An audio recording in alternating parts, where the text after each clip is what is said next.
Anyway, that's how I shoved a whole bag of jelly beans up my ass. Oh. Awuka. Yeah. I love the monotone way you say it, just like Awuka. Awuka. ASMR with the dice dogs. Yeah, we've quit doing the campaign, and now this is just going to be Ethan's ASMR hour. Yeah. Hey, you can make a lot of money doing that. Welcome today. Oh, God. No. Oh my god, we can listen I to can't. like D&D roleplay in ASMR, like in character. It'd be kind of fun. Oh God. I once I usually fall asleep to YouTube videos. Sometimes, like I'll turn on Mandalore Gaming or something, just something really boring to like fall asleep. That sounded wrong to Mandalore Gaming. I apologize, but no, that would have been. Anyway, you get 20 subscribers and you're already going attacking other YouTubers. Anyway, when I woke up from a nap one time, I don't know like what the algorithm did, but it was like serial killer ASMR. It was like a girl telling a really gruesome story about H.H. Holmes, and I just woke up like, what the fuck? Oh yeah. Yeah, some of my favorite ASMR roleplays, because I do watch ASMR before bed, is like torture ASMR, or like I'm stealing all I'm harvesting your organs, or yeah. I love that. Oh, I have. They're honestly relaxing. Oh. You can't do that when you woke up to serial killer. Surprise! Empty chair. Oh. Human organ.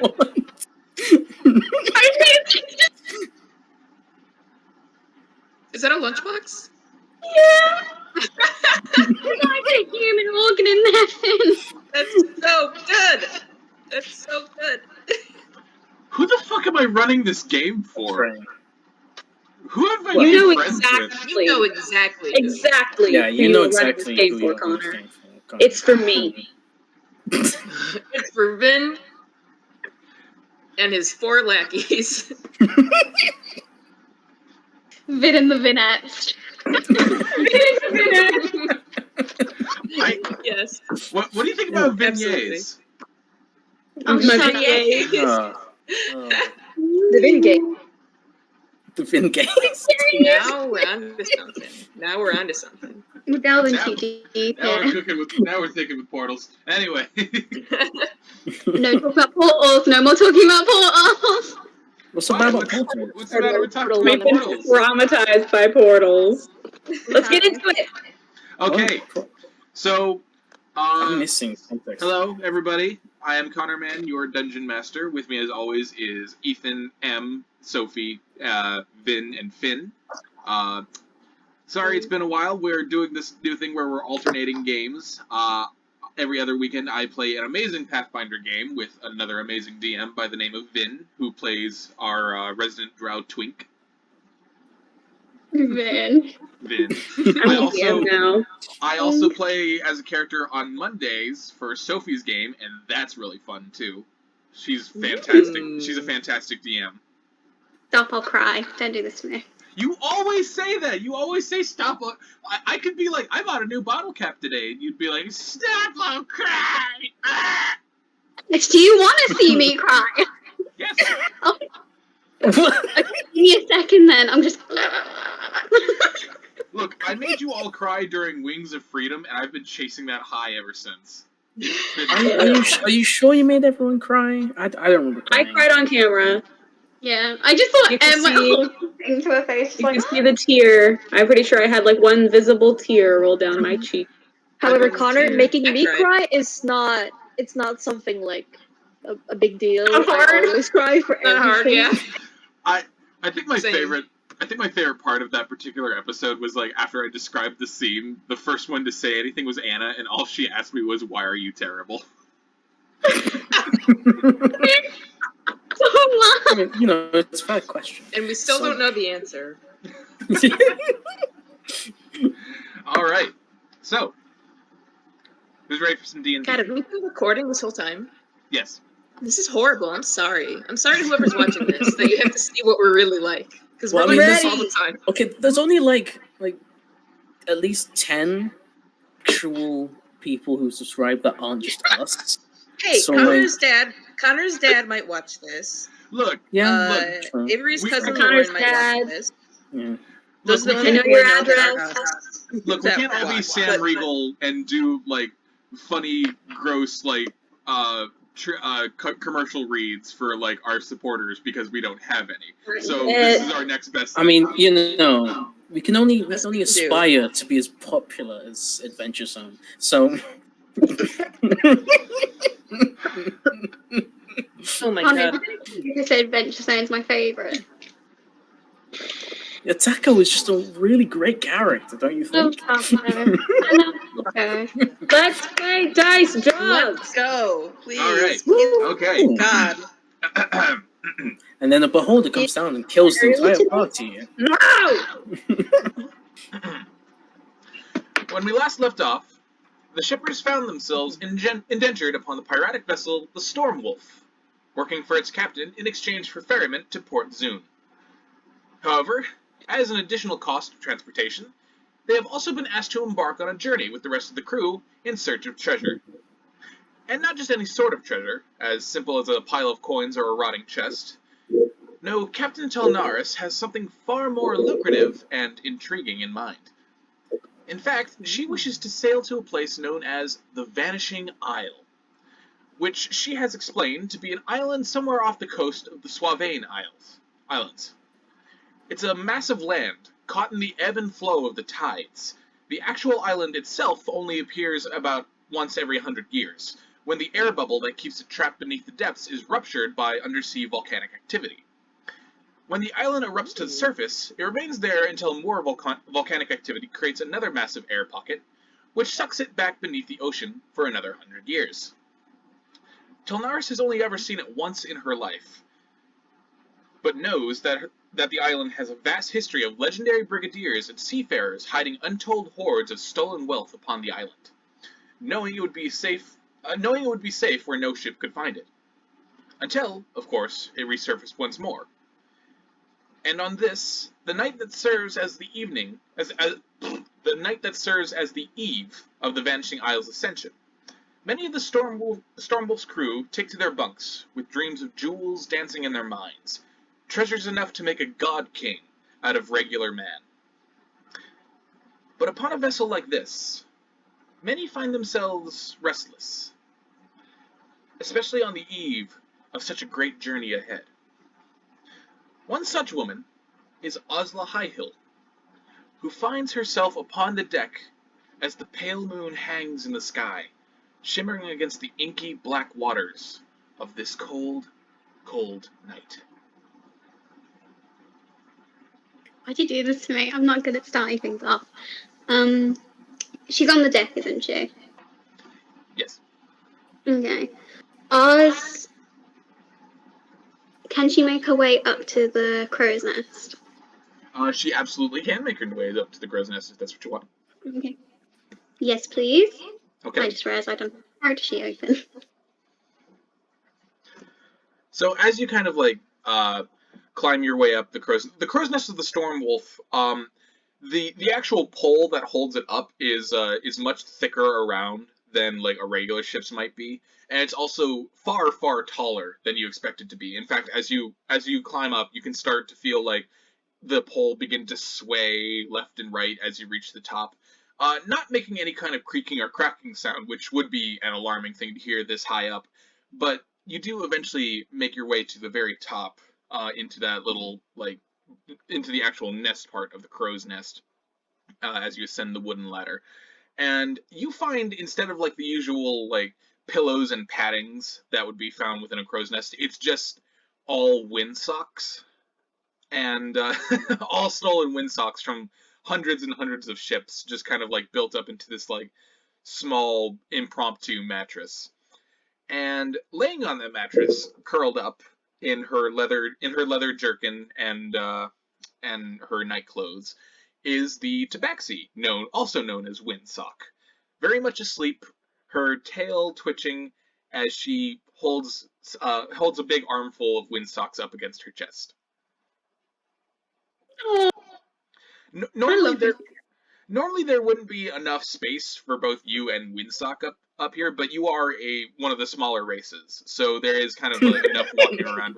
It's a fact. It's a fact. That's not a short. It's not a short joke. It's just Anyway, so yeah. Is there a blanket anywhere? Or is she Yeah, under? it's not really a blanket. It's more like she's just kind of covered in windsocks, like she's kind of like burrowed down in there a little bit. Okay, well, Oz is gonna take off her jacket and just sort of like lay it across the top of her, even though it's not gonna cover much because she's a halfling. And and then she's just gonna like sort of step over to get to the edge of the crow's nest. And is there anything that she can see? Anything out the blue, or is it just ocean? As you peer out across the water in the dark of the night, you see that the night sky is perfectly reflected against the still waters of the sea. You can see the stars in the water as well, and it almost looks like you're sailing through the void of space rather than on a ship with just how many lights and how the cosmic dust is kind of reflected against the surface of the water. And there's a very slight breeze that kind of like kisses your skin, and it's a little cold, not enough to like draw up a shiver, but certainly enough to kind of rouse you a bit. And as you continue to look out, you also see the crescent moon kind of reflected into the water as well. Okay, well, are they around the Swain Isles now? No, Or... you can't really see any land masses. All you see around you is water. Okay. Well, considering they're not near the Swain Isles, Oz feels more.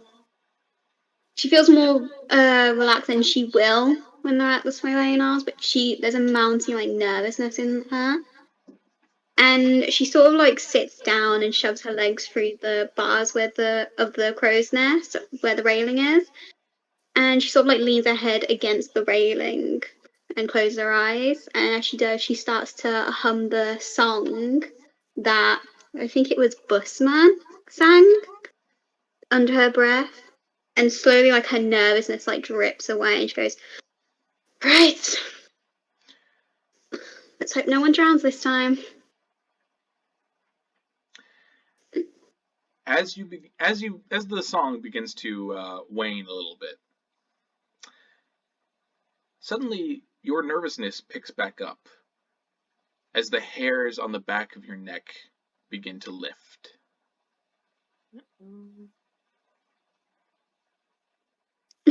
I would like you to make a perception check for me. Oh no. What? It's me. Beware his mocking of the under. Fuck that hell.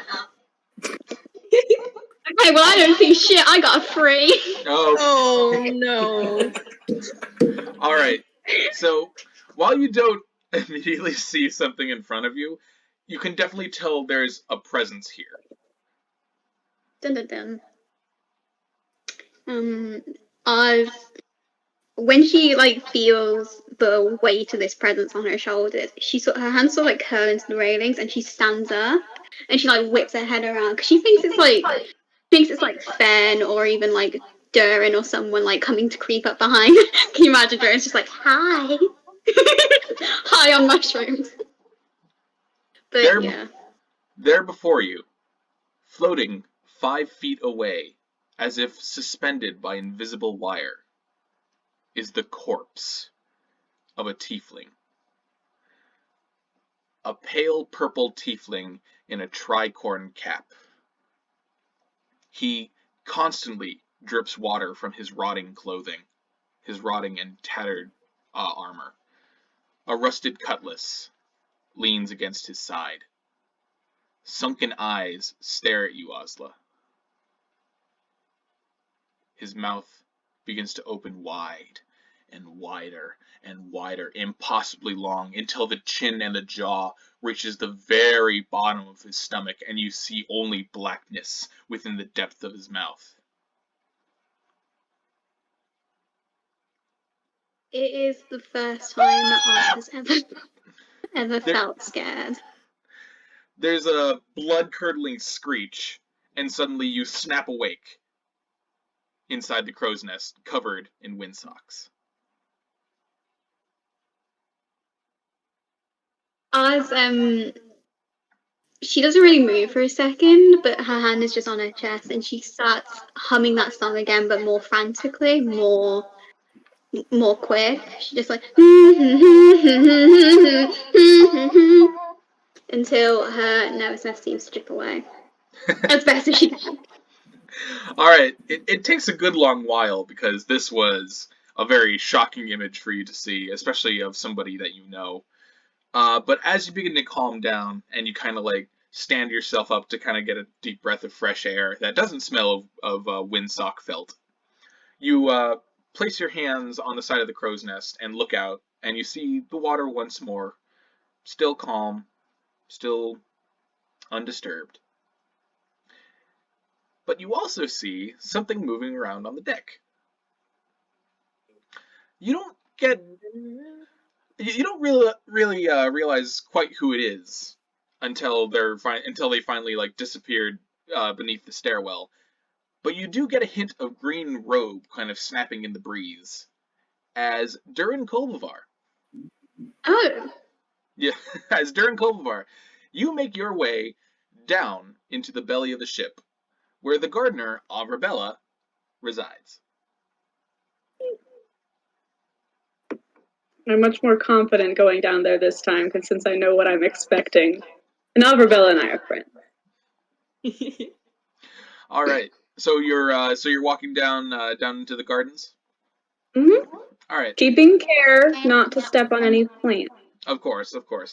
So once you make your way down the creaking steps and kind of round the corner into the garden proper, you're immediately hit with that kind of like moist, earthy stench. Again, not a bad smell, just sort of like musky and natural. You know, this is a place where a lot of like dark cave system plants are growing alongside like fruits and vegetables and things. So it is kind of like an odd bacchanalia of natural scents and sensations, but it's nothing unpleasant, and certainly nothing unknown to you, who has dwelled in caves almost his entire life.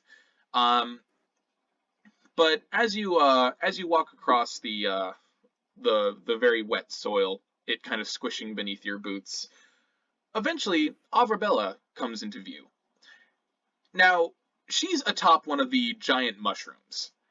She's on her stomach, very much asleep, kind of like sprawled out like a cat. Her staff and her bag of mushrooms very much on the floor, having fallen out of her hands, and she's snoring very, very loudly as you approach. Louder than her tiny body might even be possible to produce, but as you approach, it's just this almost like concave horn of like. Can I reach her? With your staff?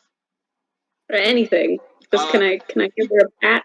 It's kind of hard to like reach up with her with your hand, but you are able to kind of like slap at her hand that's kind of hanging over like the lip of the mushroom. And as you do, the hand kind of retracts and the snoring stops. And Avrabella, her pale milky eyes kind of blink open, and she seems very groggy at first as she sits up and kind of like rubs her eyes. Her thin white dress kind of like flowing around her. But as soon as her vision like comes into view, she sees you, and a wide grin overtakes her features, and she says, "Oh, Mr. Dhuur'in, hello. Why are you? Why are you in my garden so very late at night?"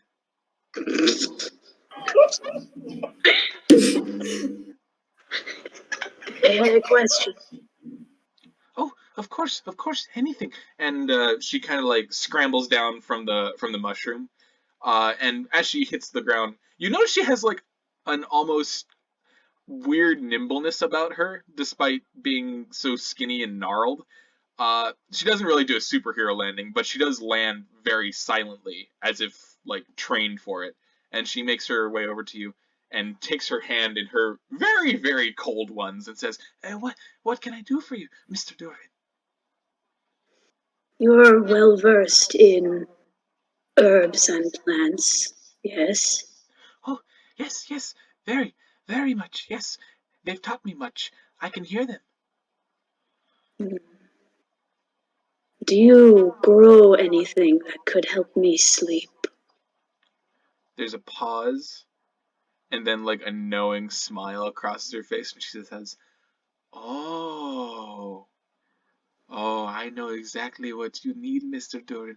Come with me, come with me, come. And she starts like pulling you along as she like retrieves her bag and her staff, and it's kind of a nice little stroll through the bottom of the ship as she like brings you to a secluded part that you had yet to see.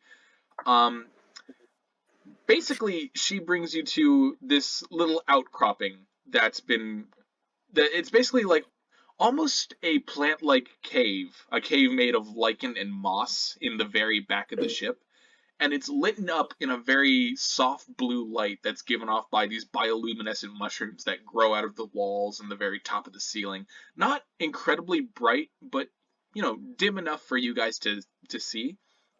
And she pulls you inside, and again, very wet, very moist around here, but not something that you have a problem with, I'm assuming, because you eat bugs. Anyway, as she sits you down in this little like licheny moss hut thing, she eventually reaches around and finds another bag that's kind of like hanging on the wall and pulls it off.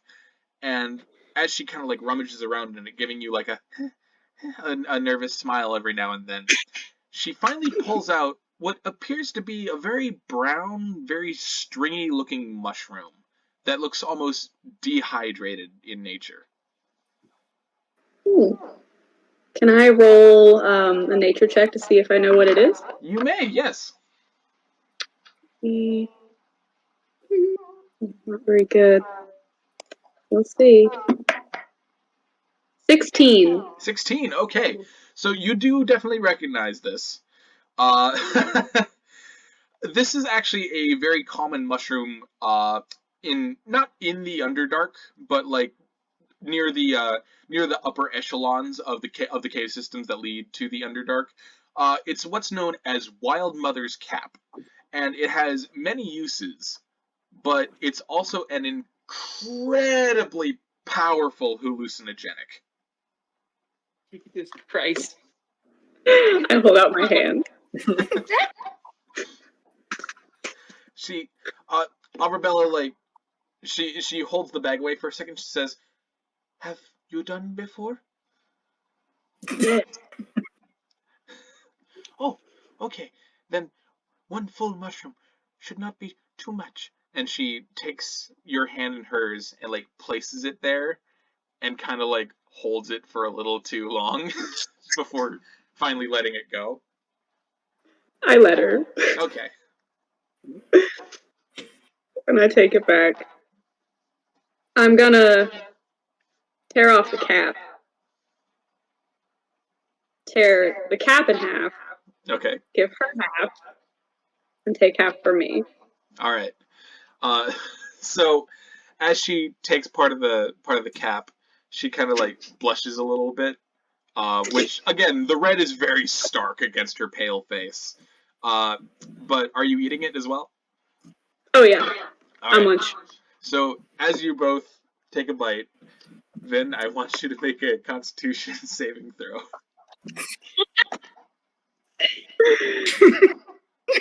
And I want you to make it with disadvantage. Oh, Okay. so that's how strong this is gonna be. Damn. 8. It's gonna be something. Uh-oh. Need me some of that. Whoa. The first one was a 15. All right. That's a- So with that, Vinn, during Yep. for the first hour or so, you guys are just kind of like talking a little bit, not really Take about my hood anything, off. not really about anything in particular. Just she's been going on about her favorite novels that she's been reading. A lot of them very intense, erotic, romantic novels. But I love her. after the first hour, you realize, oh wow, my stomach feels really nice and warm. Also, did Offerbelly used to have that many arms? And is moss supposed to be blue? And oh dear. So, the world around you becomes very thick and hazy. Straight lines of what would like normally be floorboards of wood and things start to become a little squiggly, and you feel very, very light. Uh, and before you black out, all you remember is Avrabella looking deep into your eyes and saying, "Mr. Kolbavar, are you all right?" And then, God. Oh, no. but when you awaken, Oh no. you don't wake up on the ship. You are not within Avrabella's hut. In fact, you are back on the land, but not the land that you knew. This land has no greenery, no signs of life whatsoever. No plants, no animals, no people. Just a barren, desolate wasteland covered in the rubbles of ancient buildings. There aren't even any corpses left behind. As you slowly begin to stand up and look around, you taste the air, and you find that it's coppery, as if blood makes up most of the atmosphere. It's very difficult to breathe. You have to take several deep breaths in order to feel even like to even feel a fraction of what a normal breath would bring you. But as you stand and look around, you look up to the sky and see that it is pitch black. No stars of any kind, no sun, no moon hangs in the sky above you.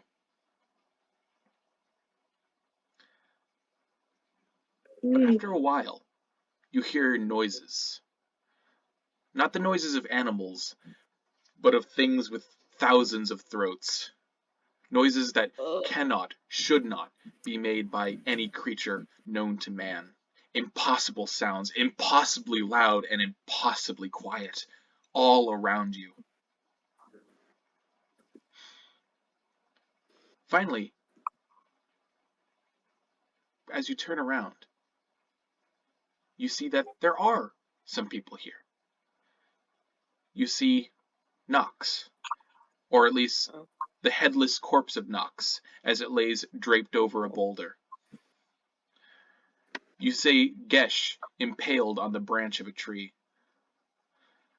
You see Ozla, or what you assume would be Ozla, if it had its limbs and its skin.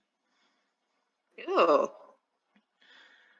You see Fenkin's corpse in the air, the only one that is moving, but turning around and around as if moved by some unseen force, the blood dripping and then floating away like little red stars orbiting a corpse planet.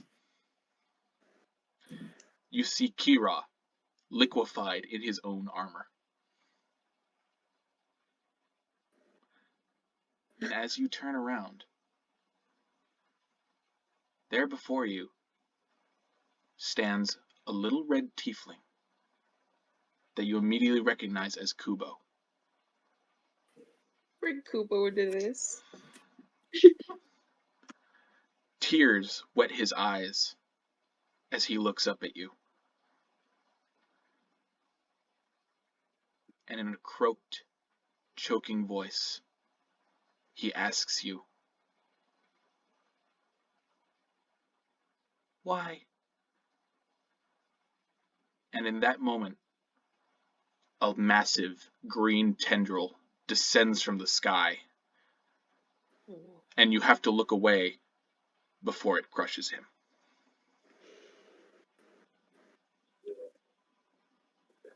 You are all alone during Kolbavar.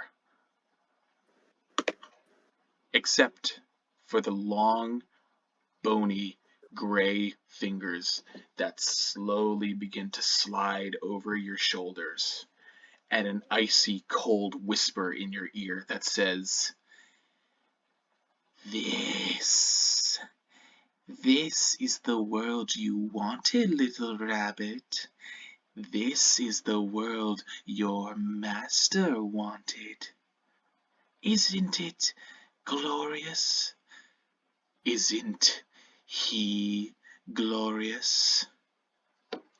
And you feel the nails begin to drag your chin up as you look up, and you see the angular, cosmic impossibility of Azathoth hanging before you in the sky, master of all things, god of matter. Then your eyes truly open.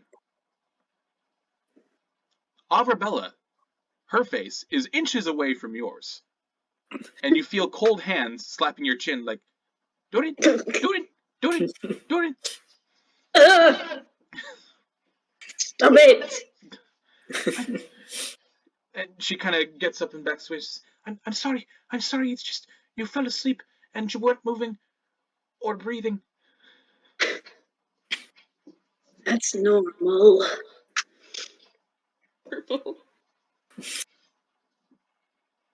I wipe my eyes of the tears.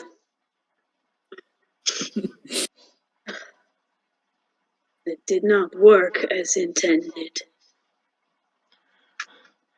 I'm sorry. I should not have. I'm so sorry, Mr. Dhuur'in. I'm so sorry. And you see that like tears begin to like well in the fonts of her eyes as she begins to tremble. I did not take into account. Yeah, I touch her face. It's not your fault. I am haunted.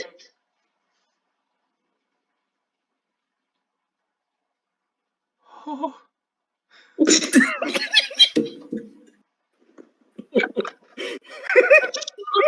One time. You did what I asked.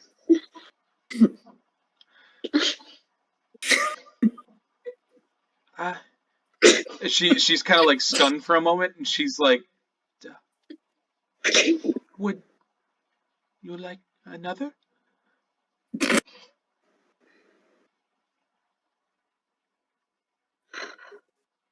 No. I don't need to see anymore. Oh. Well. Very well. Yes. I understand. I too have seen things that I do not want to see when partaking of the fungi. But we are not defined by the things that we see, only by what we do after we see them, I think.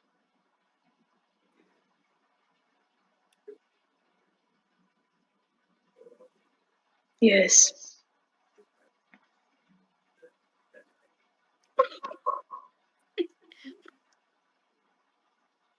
You rest. I have to go. As soon as you say you have to go, her hand suddenly like shoots up to take yours, and she says, "No, wait. Would you stay?"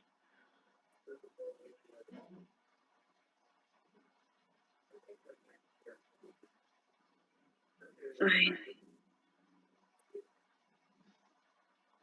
And she kind of like gently caresses your hand, and she says,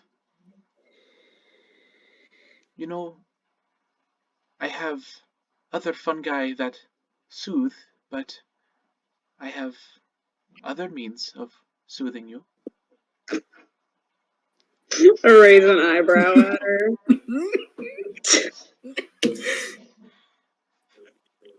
Yes. Yes, I do indeed. If if you are interested in that kind of thing, yes. I take off my robe.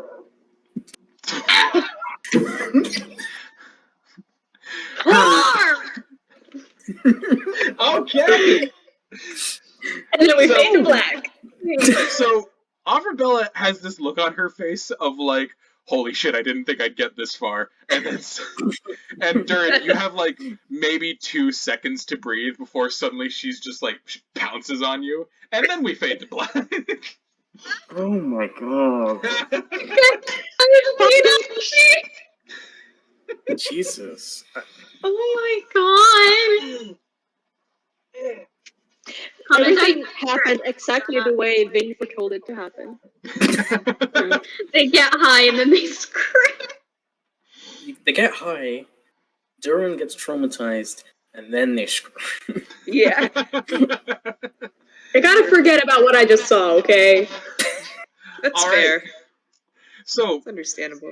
in the meantime, we also have Gesh, Fenkin, Meanwhile. and Nox. So, are they doing anything this evening right now, or? I'm very busy. That'll be the funniest shit in the world. Dhuur'in, I brought you some snacks. Hey, I brought some Gesh coffee. just like, Never I mind. feel it's done. But Gesh doesn't have night vision, luckily. Oh yeah. Oh, he just the noises. Oh God. god. Oh no! The Oh. mushrooms. Okay, I'll start Oh. down the list. Gesh, is there anything you're doing on the ship this evening? It's just the evening. There's nothing. Jesus Lord. Evening's the wrong word. It is definitely nighttime. I would say like 12 o'clock at night. Oh my god. I guess she's probably just sleeping it all off. Going to bed. All right. Yeah, So just the oblivious to everything happening. all right. Vin, please.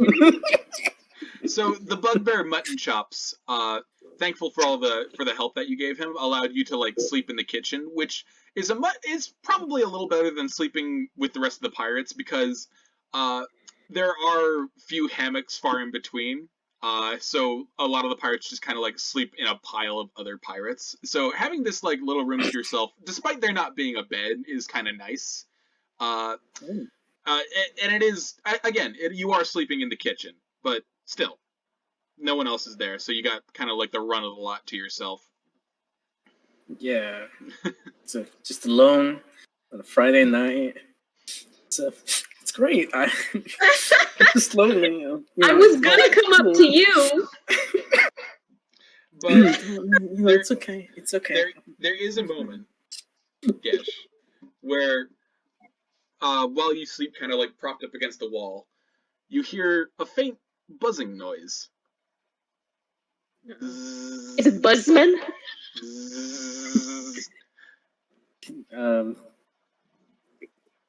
Can I make a check to try and locate this sound? Yeah, and I'm not going to give you disadvantage because I'm going to say that in order to keep his room lit up for his work, Mutton Chops does have kind of like those glowing glowing mushrooms installed. Sorry. Installed kind of snuck glowing up on me. mushrooms. So what kind of check do I need to make? Give me a perception check. Okay, I can do that. What'd you get?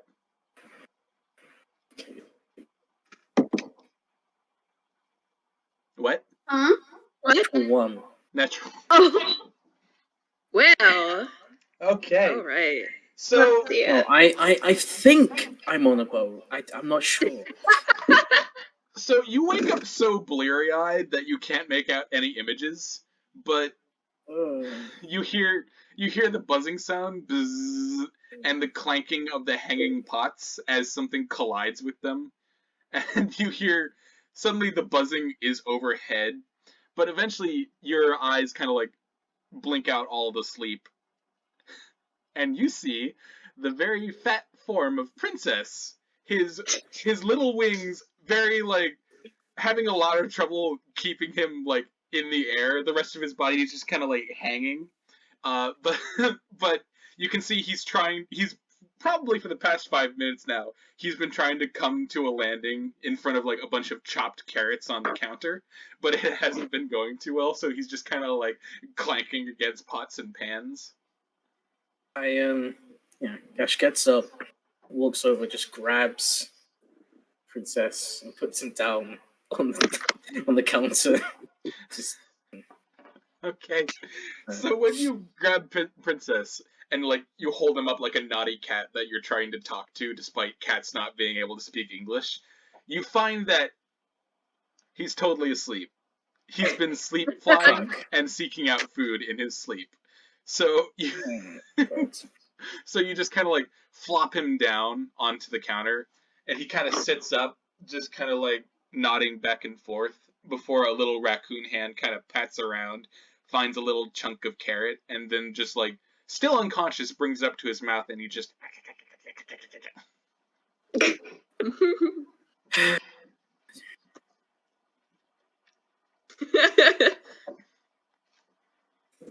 grab him once again and pull him away from any food in here and just plop him down in a corner.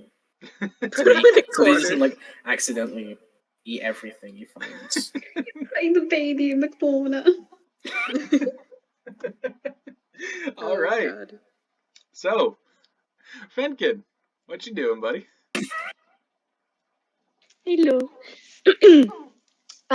So Fenkin can't sleep in that like noisy quarters with the other pirates. Like he's already struggling a bit to sleep with the party because he's used to sleeping alone, and he also struggled back when he was on the needle because he can't stand like noisiness and stuff like that. So he is actually on the deck still swarming because he feels that he feels like it's never clean enough. And it's also very de-stressing for him and relaxing for him to clean up around him, so he is still scrubbing the deck. All right. So you're just mopping along, and Nilo is not helping. Nilo is asleep like a cat, kind of like curled around the pole of the crow's nest. But as you're kind of like mopping the night away, it's a nice evening, and you know, it's not like your natural habitat being on a big ship like this, but you have to admit there is something almost a bit magical about hearing the waves slosh up against the hull and feeling the gentle rocking of the boat itself. And you've gotten your sea legs back a little bit from back when you worked on the needle, and you've kind of like fallen back into this groove of being able to like figure out what needs mopping and how much time you'll need to mop each part. But then you hear singing. I'm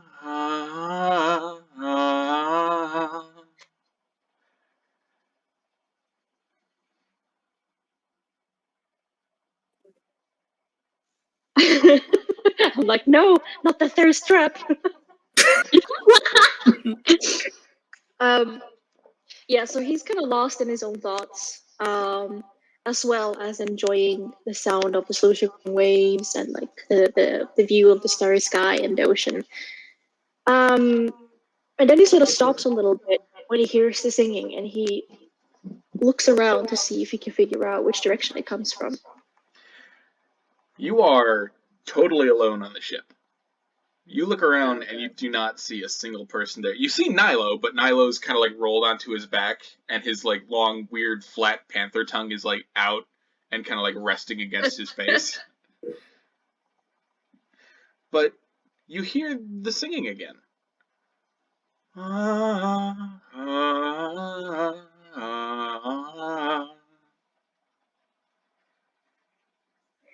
He looks around and sees nothing. And then the next time he hears the singing, there's a visible shudder going through him. And he closes his eyes and he curses under his breath and he says, "Oh, I swear to God, if the ship is haunted."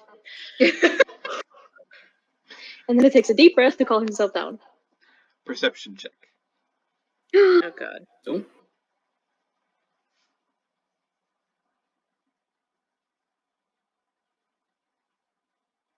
22. The singing is coming from over the side of the ship. Sirens! Oh my god! Okay. He turns around slowly into the direction, and the gears in his head is turning as I'm trying to make sense of why would the singing be coming from there, and he shudders again. And then he forgets that he has weapons and instead grips the mop very tightly in his hands as he slowly approaches the side of the ship to look over the edge. As you peer over the edge, a woman's face peers up at you from the water. Uh-huh. She's alarmingly beautiful, with long red hair that kind of spills out behind her, moving like silk in the water behind her. You lock eyes with her beautiful green eyes as she sings to you, Fenkin. Ah, ah, ah. Make a wisdom saving throw. He should get advantage because he's gay. Honestly! Well, Fenkin, run! and he's asexual. No, not asexual, but demisexual. You needed to try that on Nox.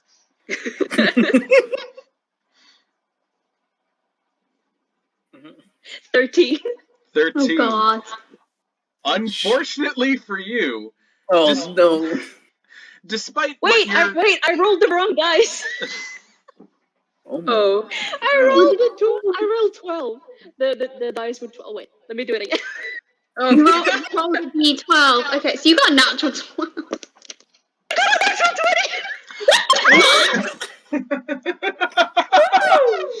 he is gay. What? God. You have!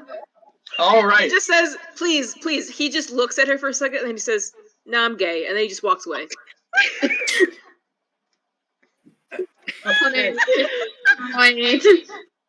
All right. So, Fenkin, you're looking at this creature before you, and for a minute, you think that this is indeed the most beautiful creature you've ever seen in your life. But then you start to remember stories that Ozla has told you about strange women floating in the water who have pulled men beneath the seas. And as you start to step away, you see the smile on the mermaid's face begin to vanish as it turns into a grimace of sharp, sharp teeth. And she opens her mouth to sing another verse. Before you hear another sound, a large explosion that nearly deafens your left ear. Bang! And you watch as a bloody hole appears in the forehead of the mermaid, and it suddenly slumps back into the water. And as you turn to look towards the source of the sound, you see Busman holding out a flintlock pistol that's aimed down at the water, still smoking. They twirl it in their hand and kind of put it back on their bandolier as they turn to look at you. You know, I thought someone as beautiful as you would know a thing or two about mermaids, but eventually, it seems that I'm not correct in that guess, am I? He's stunned by everything that just happened, the explosion and the mermaid and everything. So he's quiet for a moment as just kind of has a hand hovering in the air, and he's like, "They exist?" As you look down at the water and see the mermaid floating belly up like a dead goldfish, her eyes rolled up into her head as blood leaks from her forehead, you realize that they do indeed exist, and they're just as killable as anything else. And Watch you. Busman nods and they say, "They do indeed exist. Consistent problem around these parts of the waters. Almost lost you there, didn't we? Oh, how sad that would have made me.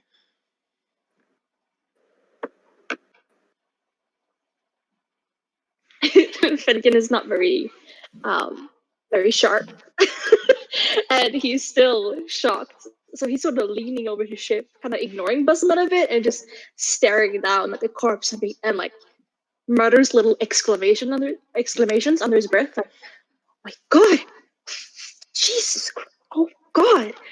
And then he slowly turns around to look at Busman, and he's like, "How do you protect yourselves from those things?" Well, they kind of like cock their head and they say, well, a bullet or a cutlass does about as well as anything else, but I find that it helps to know that if you know you're surrounded by mermaids, you sort of just plug up your ears and don't listen. It also helps to have a certain type, if you understand my meaning. He doesn't. No, but he just sort of nods slowly as he lets it sink in. And he swallows pretty audibly, like, "Oh, I will keep it in mind from now on." And then he shudders a bit, thinking about what could have happened to him. As he's not a very good swimmer. In fact, he can't swim at all, so he would stand no chance against that kind of enemy.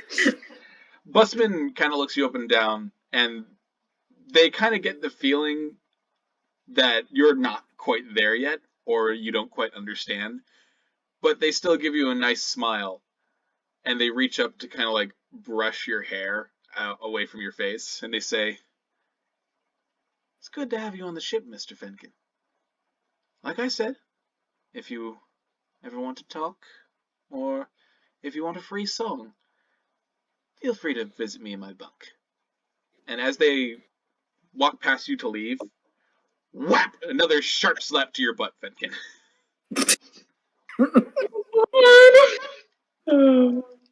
At this point, he flinched a little bit away from the touch because he's not used to getting any kind of nice, kind touches. So he stares at them pretty wide-eyed for a moment, and is just kind of quiet and waiting. And then when he gets slapped, he is not as surprised this time. He sort of understood as a common greeting, perhaps, even though no one really greeted him on the needle. I don't think he's still like, it must be a greeting sort of thing. So he just kind of rubs his ass a bit and sort of mutters under his breath, like, and then he he turns to Busman, who's walking away from him, and he hesitates a bit, and then he goes, "Can you sing lullabies?" Busman stops.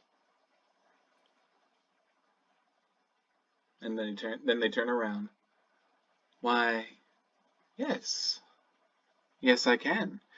That's my specialty, after all.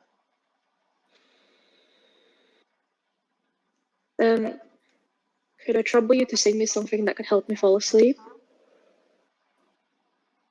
That's what Dhuur'in said. I suppose I could. Do you have any requests? They ask as they like take a mandolin off their back.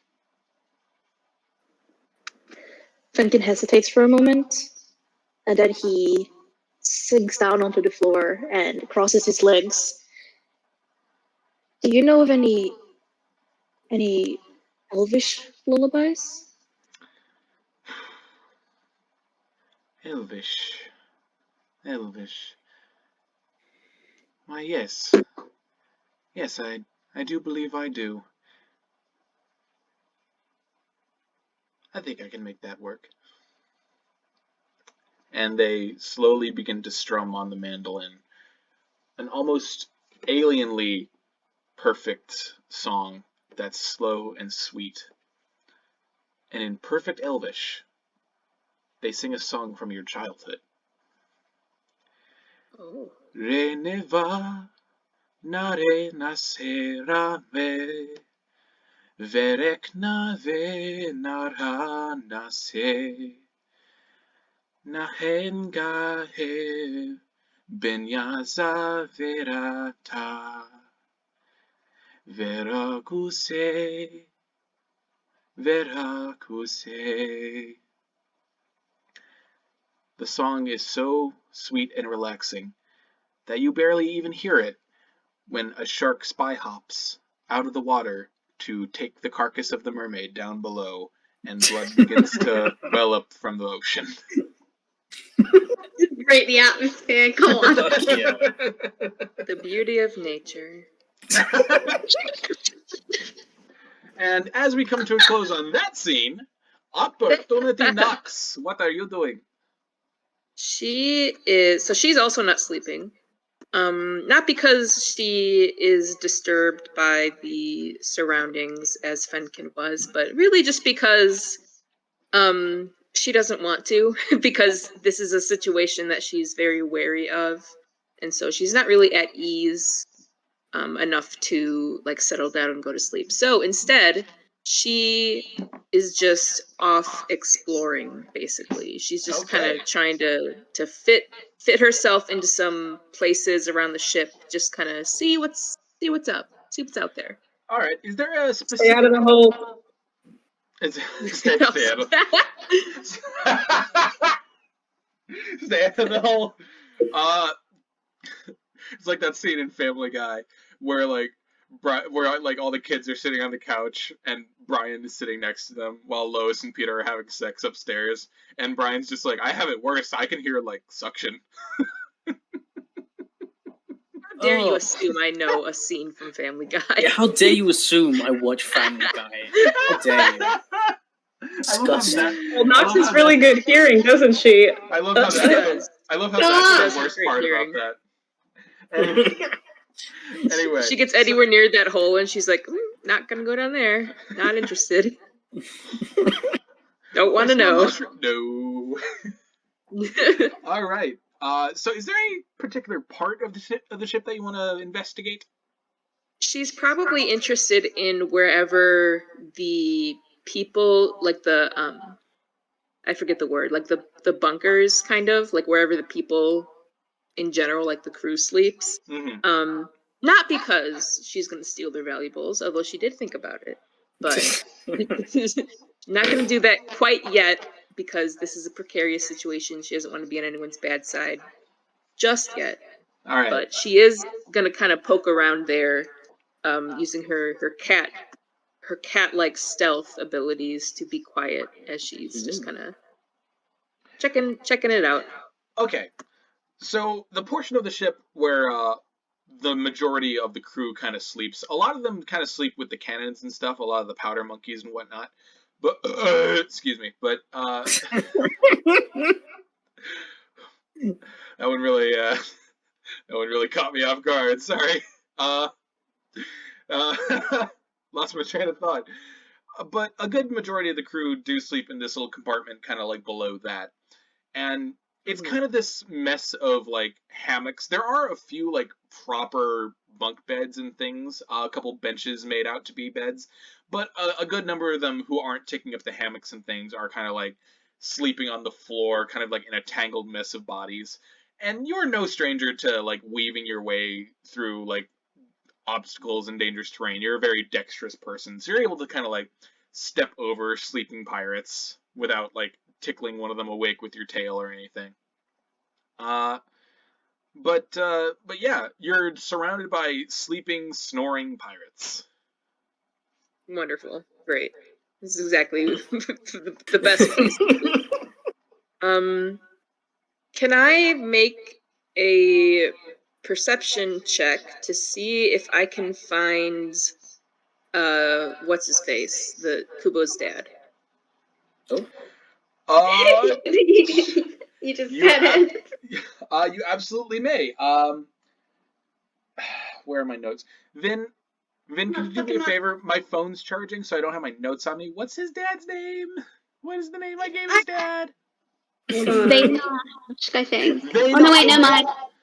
I fucking knew it was Vaynar. Yeah, okay. Yeah, Vaynar. Vaynar Hash. Yeah, I'm gonna call that an investigation check instead of a perception check. Ooh. Because you have dark vision. You have dark vision, right? I do. Okay, yeah, then investigation check. That greatly decreases my chances, but let's do it. Oh fuck, that's a 3. You know these are bodies. All right. Yeah, these are people. They are probably alive. Probably alive. As far as I can't can tell. tell. At like the first glance, it's hard to kind of like pick out where exactly he is. You know he might be here because you didn't see him go into any other parts of the ship other than the deck and this. But part of the problem is there are kind of a lot of tieflings here. There's like a green one who's kind of sleeping on a hammock. There's a yellow one kind of like propped up against the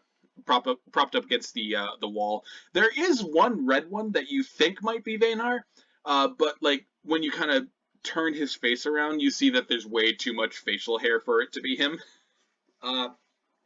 But if you want to make another investigation check, you can. Oh god.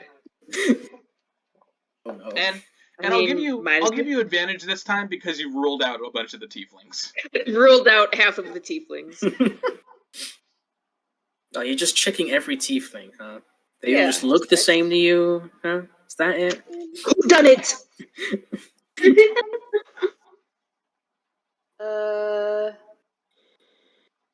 9 is the best I can do. All right. I have So a plus 0 in investigation. So what we were looking for was a 5. Yay! Oh, So great. eventually, after picking through the bodies, you are able to find Vaynar on one of the lower bunks. He doesn't have a blanket on or anything. It looks like he just kind of like got drunk, got into bed, and fell asleep. But yeah, you can tell Vaynar has like the same kind of style of horns that Kubo does. He doesn't. Well, you don't recognize him as like someone related to Kubo, but you do see Kubo-like horns. You don't see like the middle horn that Kubo has, but these horns are very like distinctly close to Kubo's. Yeah, it's been some time since she had that conversation with him, and she ignored it kind of at first because she was like, whatever, another drunk loser. But then she kind of thought a little bit about it, became curious, became suspicious, and she is going to stomp on his stomach to wake him up. Oh. Get him! Make it a roll. Okay, so there's as you bring your kitty paw up and down onto his stomach, he's immediately awake, and there's kind of like a sound as he suddenly like gets up, thunks his head. He kind of like gets up to like put his arms around his stomach, but he thunks his head on the way up, and he's just like, oh! Fucking get. She's just standing there with her arms crossed, looking down with the most unimpressed face you've ever seen on a person, just like waiting to be noticed, basically.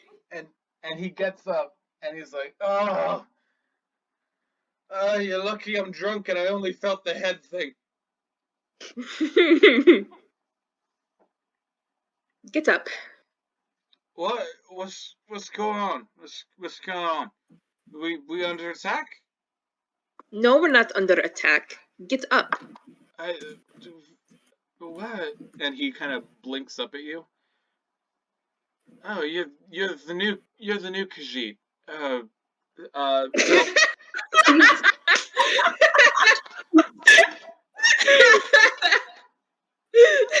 I said Khajiit, didn't I? Yeah, you did. That's in character. So remember, guys, this is our doesn't know what Skyrim he's campaign talking now. So he's drunk. He doesn't know what he's saying. Oh, we've already met Hadvar. Of course, this is the Skyrim campaign. now we just need to meet the Jarl of Whiterun, and then we need to kill a dragon and become the yeah, Gesh is already the Dragonborn, so we can skip that bit. We just need to... he rubs his forehead. He's like, "Oh, you're the new Tabaxi. Why are you going around stomping people?" Not stomping people. I'm stomping you. Get up. And that's fair. And he kind of like slowly gets up, and as he stands up, he's kind of like now feeling the pain in his stomach, but you can see there's still like a drunk kind of sway as he kind of like rocks back and forth. And he's like, "All right, what's the problem? What is it?" She jerks her head back and says, "Follow me." And she is going to make her way up, kind of through the room, going back up to the deck. He gives a drunk salute, just like, "Yes, ma'am." He and as you walk up, Knox, you hear behind you, "Whoa!" Hang on, and he stands back up, and then you hear another, "Whoa!"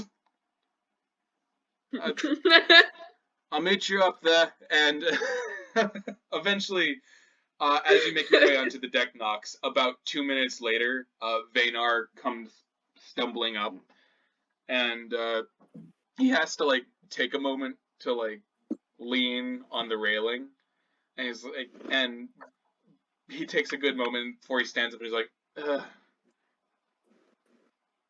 "Oh, please don't tell me you're in love with me."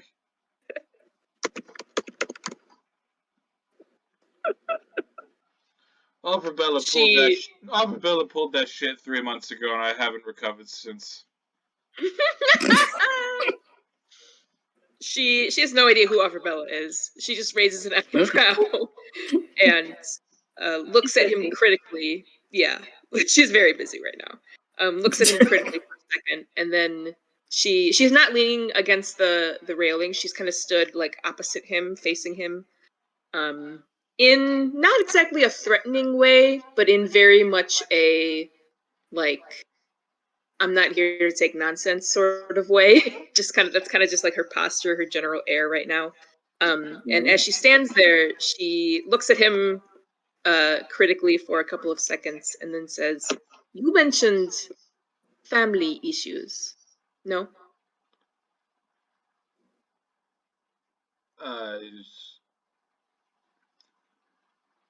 If it was 2 hours ago, then I don't remember, but maybe.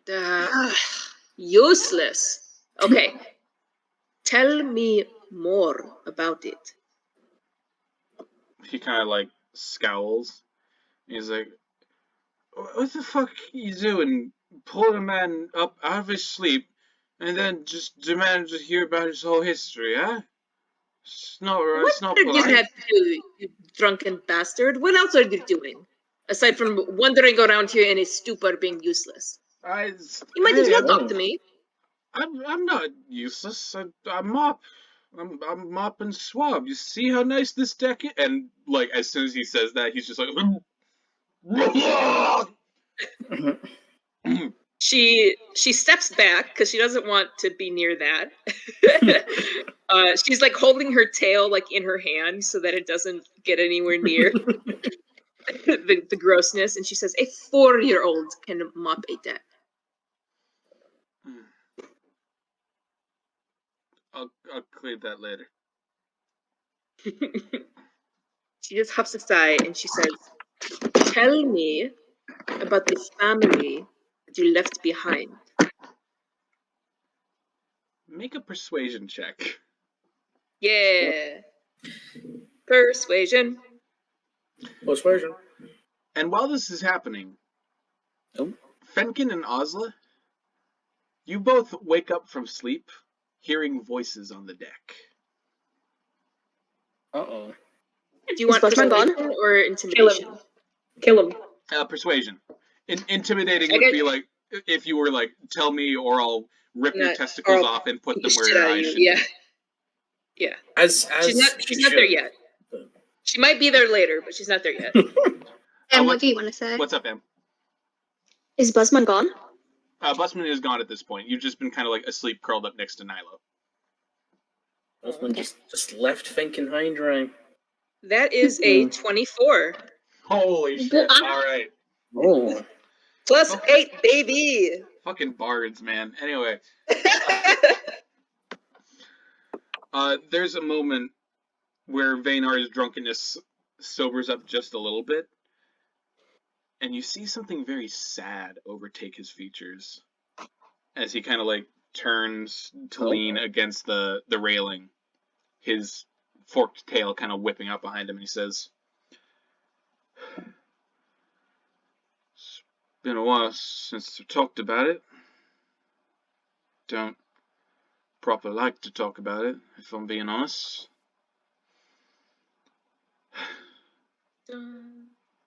Had a wife and a kid in Zadash. Happy as we could be, we were. For a while, at least. Had a good job down there, too. My wife, she was a seamstress. I went out to work at the smithies every now and then. Didn't pay very much. Good, honest work, though. Good, honest work for good, honest pay. Anything to keep food on the table. Get the lads some toys, you know. But then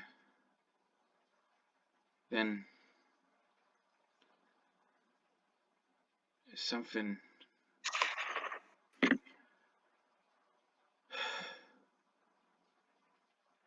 started to happen, I guess, is the only way I know how to really put it.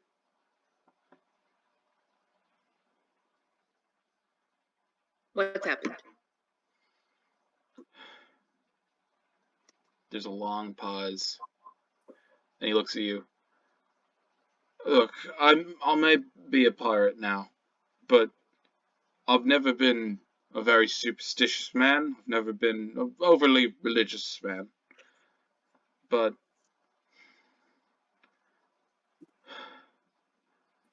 I think, look, I'm going to tell you something, and I need you to not think I'm crazy.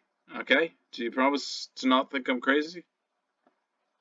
It takes in just a truly unspeakable amount of self-restraint to not be like, I already think you're fucking crazy, but she she does not say that. She just kind of gives a small nod and says, yes, I promise. My boy, it just started as a freak accident, I thought it was. His bed one night just caught fire. I thought it was one of the candles that I lit to help him fall asleep. I thought that's what it was, but then it was just the kitchen table.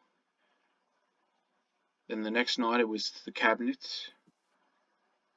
Anything he was touching, it just lit up like a tinderbox. And I thought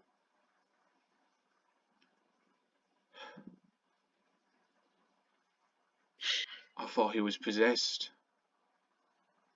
I thought a devil would come to curse me and mine or something. And the lad didn't mean it. He really did. He didn't. He's a good kid. He really was. Tried his best. Always a bit skittish, sure, but always doing his best. But that thing inside him, that devil, the demon, or something. I couldn't bear to see it anymore.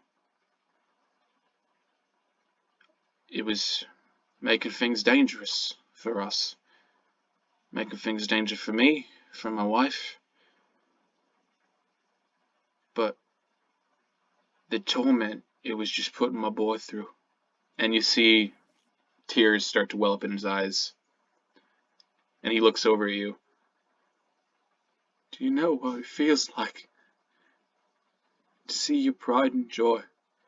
To see your little boy being tortured like this. And not be able to help him. not be able to do a damn thing.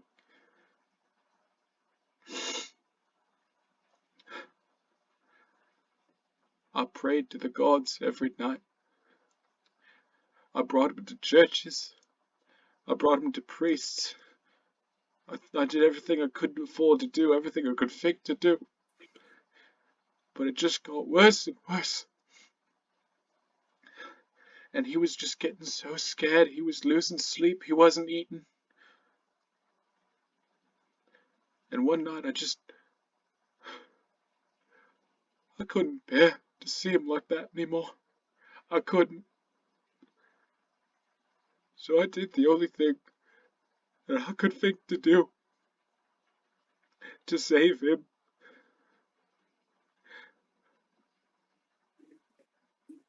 I tried to do my own son in. I tried to kill him. I tried to make it as fast as I could, but he woke up as soon as I brought the knife out. And he saw me. He saw his father trying to kill him.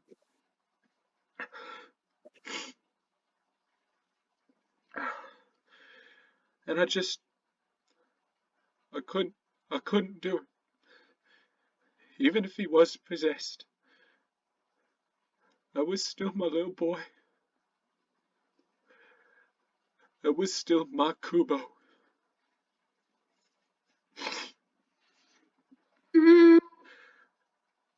So I ran. I ran as far as I could. All the way to the port. I ran and I ran and I ran. Like a fucking coward.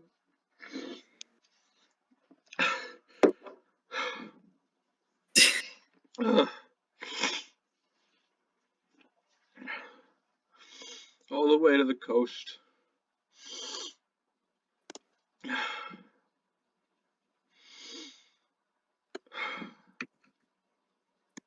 And now, here I am.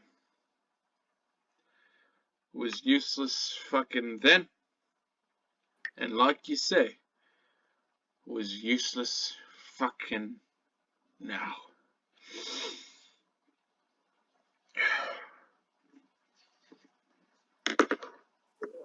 Been quiet and largely expressionless. Connor, did you make yourself cry? I did, yes. Can I briefly also say that when's the when is the Oscar nomination for how you acted that? Because holy shit, dude. That was incredible. Shit. That was amazing. Did you like that? Kill him anyway. Yeah, anyway. Oh, That who goes. left? Oh, M's gone. M's back. Hi, M. That Oscar win performance was just too much. You know? It was too intense. Yeah. Yeah, so she was kind of not emoting a great deal throughout that, kind of narrowing her eyes every now and then as she listened to him speak. And then when there's kind of been a bit of a pause since his last words, she speaks up and her voice is lower, not soft, but quieter. And she says, "So what do you suppose has happened to him and your wife now?" I can only assume they're dead. Entire fucking house burned down after that night. I can only pray to the gods that my little boy's finally at peace.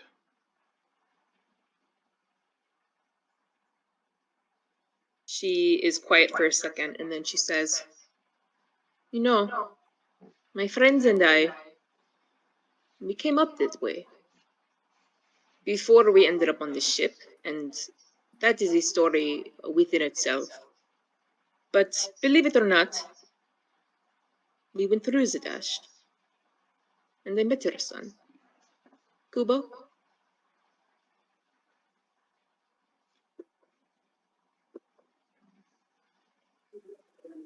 I thought you came from the sky.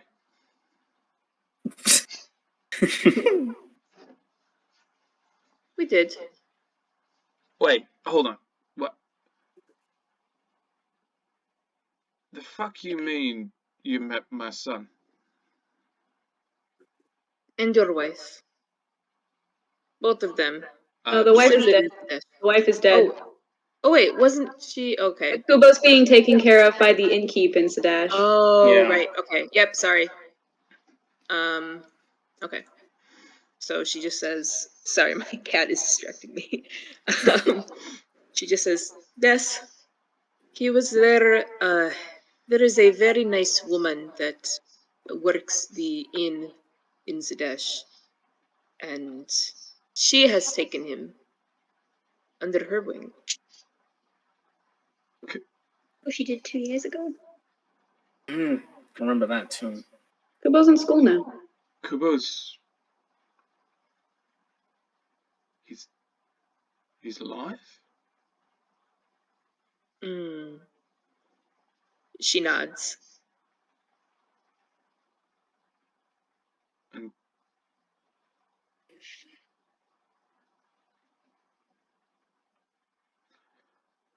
it's not fucking funny waking a man up in the middle of the night, playing this kind of fucking joke on him.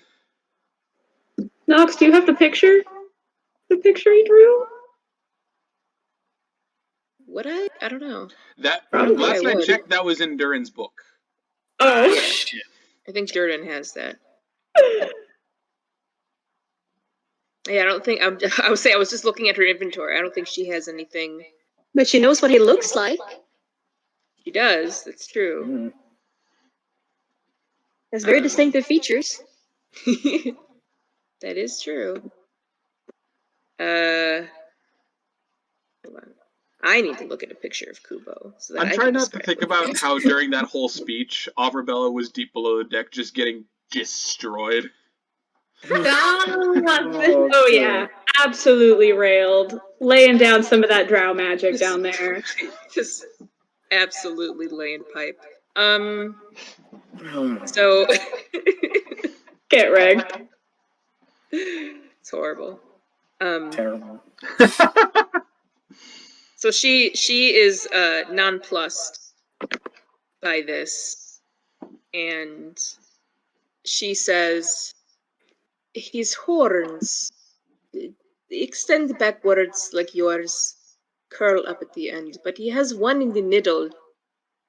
Very strange for a tiefling. I have never seen a horn like that grow from the forehead. And his eyes, too, very different. I suppose it could be the influence of whatever gift he has been given. They almost make me think of a goat or another similar creature, but his hands are what I will remember the most about him, because we have a Dragonborn in our party. Scaly, of course, as they are, and it seemed your boy was self-conscious about the scaly appearance of his hands, but he liked to see the hands of Gesh, our party member. I think he liked to see the similarities between himself and an adult who was strong and doing something good. You watch Vaynar, his red skin almost goes pink as he just goes pale. And he kind of like stumbles back against the railing. And he says, No. No, you're fucking with me. You gotta be fucking with me. It's not possible. It's not.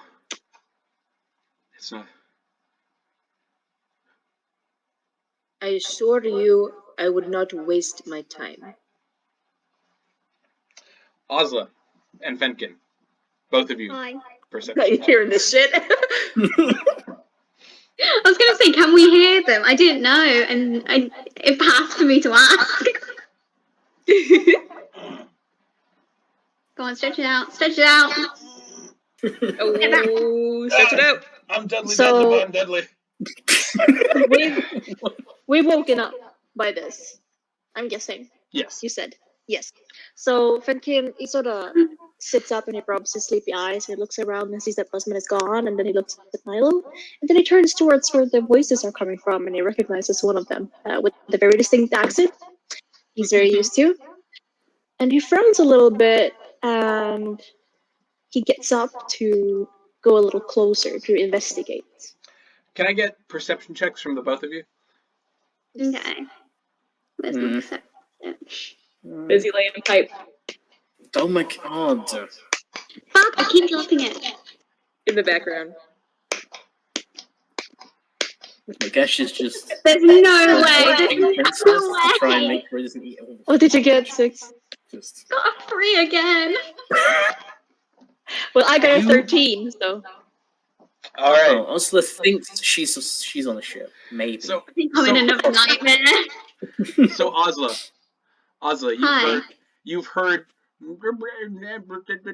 You're able to pick up like every 10th word or so. You're very high up, and also Windsock kind of like snores loudly for a tabaxi.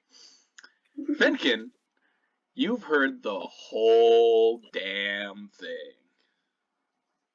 Gambler. Oh shit. Oof. Okay. Kick him off the edge. Kick him off the edge. Kick No, him off the edge. Kill the him, kill him, words, kill him. the story that he heard ignites something within him, something very related to his past, and he just sees red instantly. Kill him. And he forms his hands into fists as he marches up to them very loudly, with very loud steps. Oh shit. Okay, Uh-oh. Nox, you might be about to say something, or Vaynar might be about to say something to you, until you hear the thump, thump, thump, thump of boots behind you. Oh god. Get him. Get him, Fenkin. He glances over her shoulder, sees Fenkin coming in hot. Her first thought is that he's about to ream them for talking too loud and disturbing his beauty sleep. She's like, oh, that's okay, whatever. But she does bristle a little bit and just kind of looks at him with narrowed eyes as he approaches. I just tried to roll an attack roll because I wanted to punch him in the face, and I rolled a natural 20. Okay, I was gonna roll to try to stop him, but I guess I shouldn't even try because I probably can't. Okay. I mean, you could still action try if you you want. I mean, Yeah, I guess for the sake of story, can I, even though I know it's probably gonna fail, can I roll to try to intercept that punch before it lands? Unfortunately, it's a natural 20. If it had been like a 19 or an 18, yeah, you'd have a chance, but natural But 20s what- are automatic successes. yeah, but what if Finn also gets a natural 20? That's true. Okay, You fine, can go ahead. try. Go ahead and roll. What kind of check would that be anyway? Like what is This would that? be Probably this would dexterity. Yeah, I'm gonna say athletics as you're trying to like block him. That is Okay. That's a strength roll. I'll just do it to see if she even comes close.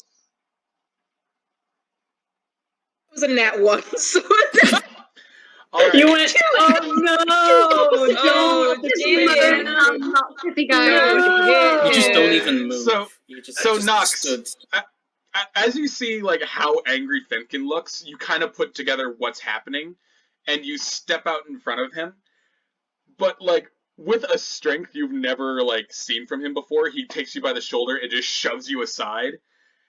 And you watch as Fenkin just reels back and wham! And you watch almost in slow motion as Vaynar's just like, what's going on?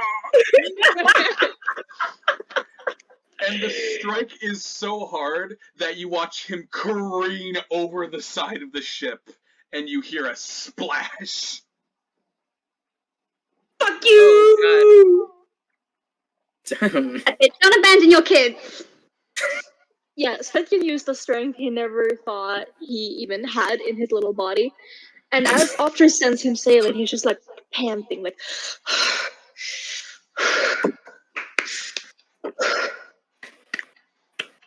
The Nox, you just watched Fenkin delete a man from the ship. Do you have anything to say?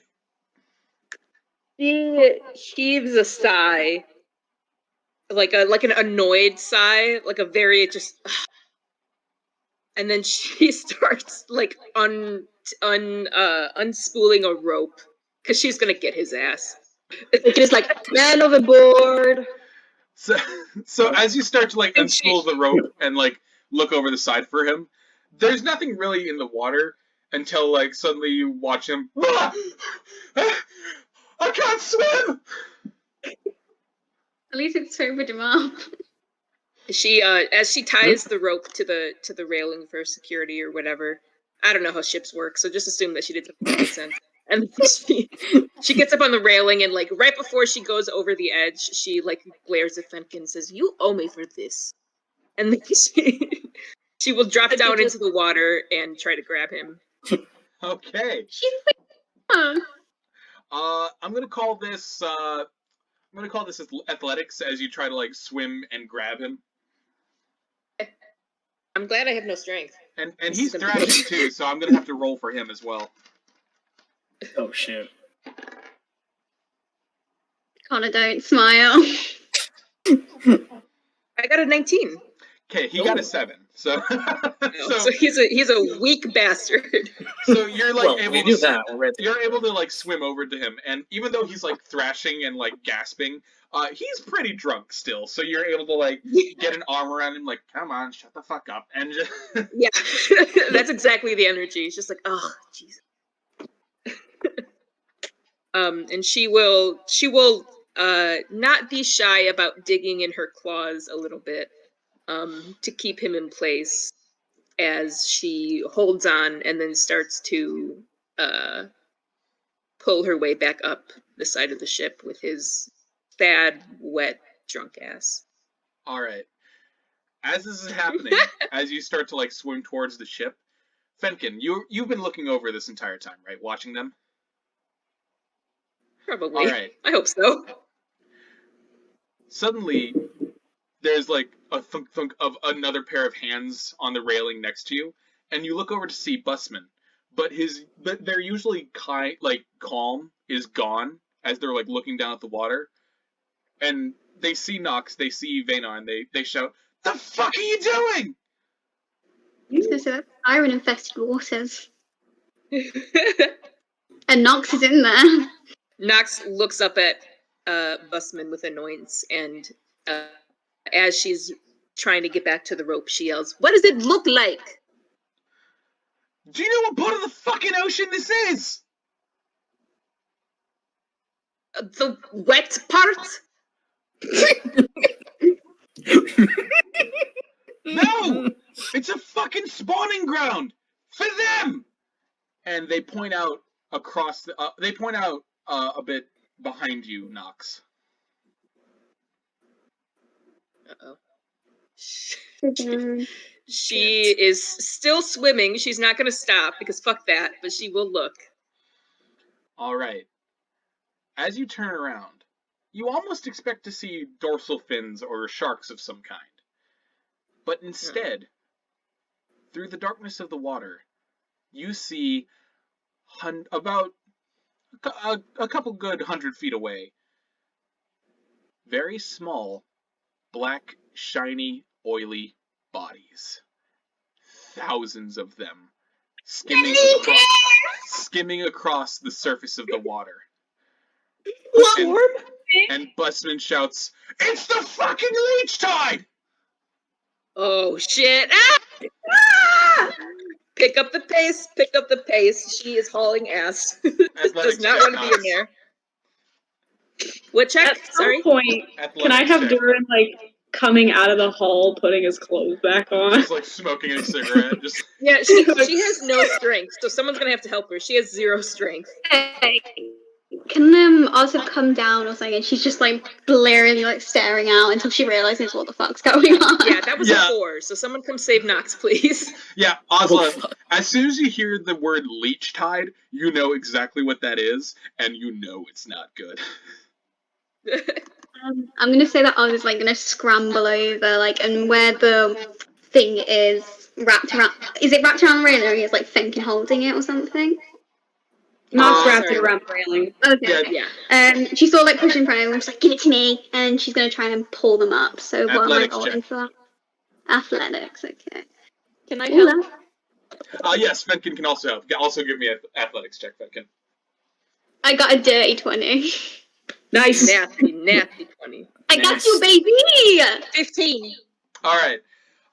So Ozla, you grab the rope. Fenkin, you grab the rope. And there's like a little end of rope that like Nilo also kind of like bites onto. And Nox, you almost feel your arm torn off as Ozla gives this just and you kind of like shoot through the water, almost like pulled out for a second before you splash back in. And they're just yanking you all the way up in towards the boat. And the leech tide is getting closer and closer. You can hear the squealing of the leeches as their bodies slide across one another. And just as they're about to like latch onto your feet, whoosh, you're pulled up out of the water. And you watch as like the leeches make a natural wall to climb on as they climb up onto each other to try to get to you before like falling and slopping back down into the water.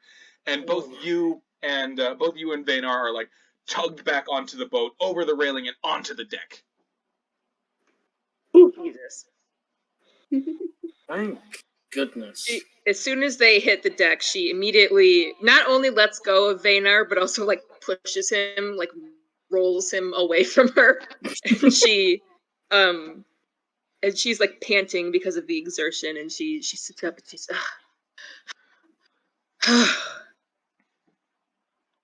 what the hell was that? Busman like runs over in front of you. It's the fucking leech tide. This whole area of the ocean's just all leeches. What the fuck is wrong with you? Why'd you go swimming? Idiot this guy is. What? He fell. She jerks a thumb at Vaynar and says, "He fell over, and he would have been eaten if I hadn't gotten him." Vaynar looks up and is like, "Well, she fucking punched me." And he points at Fenkin. Ah, shit. You Ah, deserved shit. it, you piece of shit. What the fuck did I do? Oh. I've never You know fucking very met well you what you people. did. Say that again, Em. You know very well what you did. I fucking what?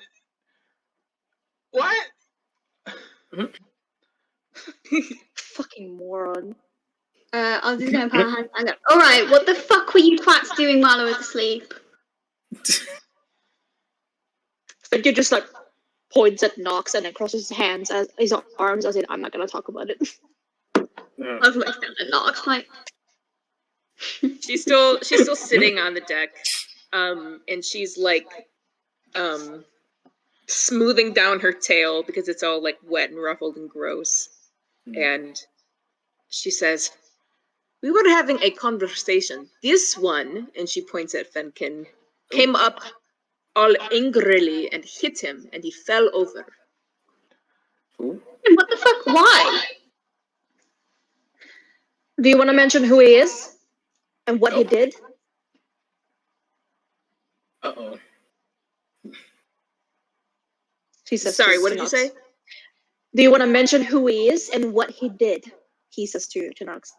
Ozla, you'll know him by name. Ooh. You're the tutor and you'll hear this. Hey, I'm busy right now. He's so busy. He just stood there in like all Rabella's little freaking house coach, like. She huffs and she says, "Do you remember that little squirt that we met in the Gesh? Kubo? Of course we remember Kubo. This is his father." And she nods towards sad, drunken sack of shit. Just the recording one.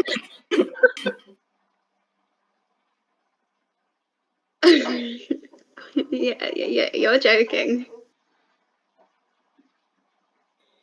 She sighs dramatically as if this is a huge inconvenience to her, which it is. And she says, I wish I was. Oz looks at Vaynar, and as she looks at him, she sort of like pieces together, like the shape of the horns, the eye, the face, and everything.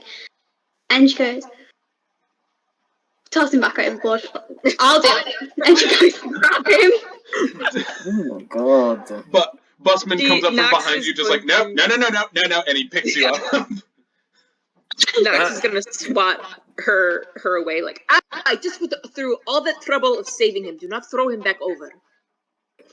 Fucking trouble. He deserves to be thrown over. Busman's just like, how is she this fucking strong? What the fuck? Trying to kick her way out. And when she can't get out, she goes, Fenn, do it again. And raises up his fist like, Oh my god. As soon as you bring your fist up, Fen, you hear a click sound. Uh-oh. Oh And shit. you feel Oh! something cold Fuck. pressed up against the back of your head. And you all turn to see Captain Talnaris, with her pistol hand equipped, standing right behind Fenkin, her fully loaded pistol at the ready.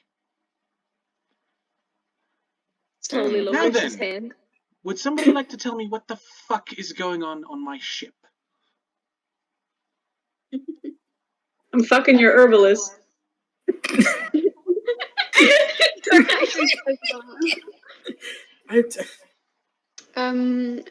Oz is still gonna like kick. She says, Captain, time for us go. Let us go. What do you mean? What happened? Busman? And Busman, they kind of like... all I saw was Mrs. Knox here, punched Vaynar. Vaynar fell overboard. The leeches came, by the way, because fucking, of course they did. And, well, now here we are. And Talnaris looks at Knox and says, is that true? I didn't hit him, this idiot did. And she gestures at Fenkin. He rolls his eyes. I see. Now, Mr. Fenkin, before I introduce your brains to the deck, would you please explain to me why you assaulted one of my crew members? Oh. Uh-oh. He takes a deep breath. We have history. Oh. History? History. History Happens to check. be closely related to someone who is very dear to us and did something unforgivable in my eyes. So I felt I needed to. Oz next one goes, he abandoned his son. Just blow the... Okay. Take away all the vagueness. Just boom. Talnaris blinks, and she looks at Vaynar, and then looks at you and says, well, of course he did, dear. You didn't know? Know what? And she, click, her pistol turns back into her hand, and she flexes it. Darlings, we're pirates. We leave things behind for the grace of the open sea. That's just our way. That's our price for freedom. Now, I don't know what Mr. Vaynar did. I don't know what he left behind. I don't care what he left behind. He serves his purpose on this ship, as this crew, in his own way. And that's all I ask of the people under my banner. And I cannot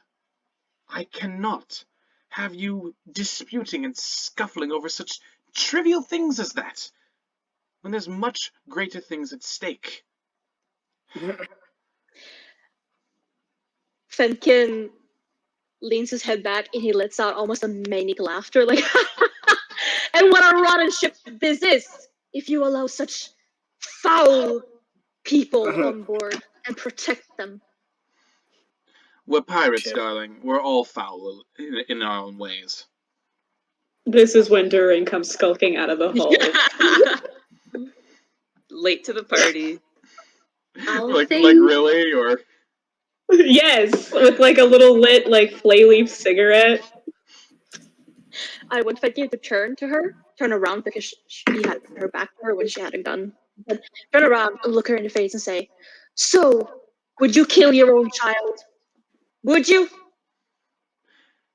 Fenkin. She steps forward, looks deep in your eyes, and said, "Yes, because I was forced to. I was forced to kill my son, my daughter, my husband.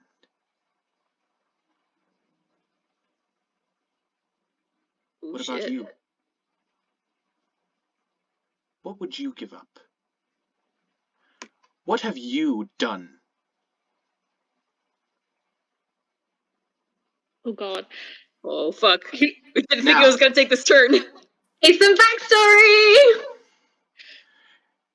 She reaches He over was- and grabs like the back of your hair, Fenkin, and holds you really close, like a puppy being punished. And Nilo would normally growl, but he starts to slink away as pure rage and anger starts to radiate off of Captain Talnaris. Now you listen to me, and you listen good. This is my ship. This is my world and my crew. And if I find you have harmed any of them ever again, I will skin you alive and I will make you into my new flag. Do you fucking understand me?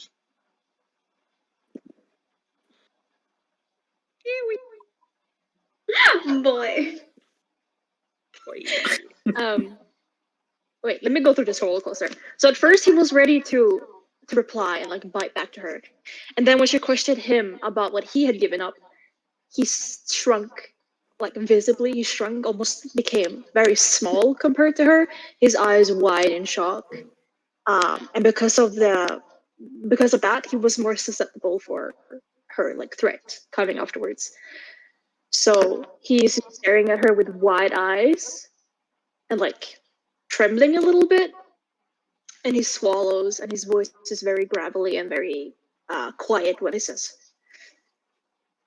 "Got it." She tosses you to the deck and then looks around at all of you. Now listen. No one here claims to be a good person. Not a single fucking one of us. No matter who we are, no matter what we've done, we can always be better. That's why we are what we are. That's why we strive for the life that we strive for. We've done wrong, yes. The point is that you can see that you've done wrong and that you do something about it. Now, everyone just go the fuck to bed. And you watch as she turns around and leaves, stomping across the deck towards her quarters. Dhuur'in! You only caught like the last half of that, so you're just kind of sitting there with your cigarette, just like... I'm just wearing my robe. Like I've got it like pulled around me, and that's it. My armor and everything else is up underneath my arm. I'm just like,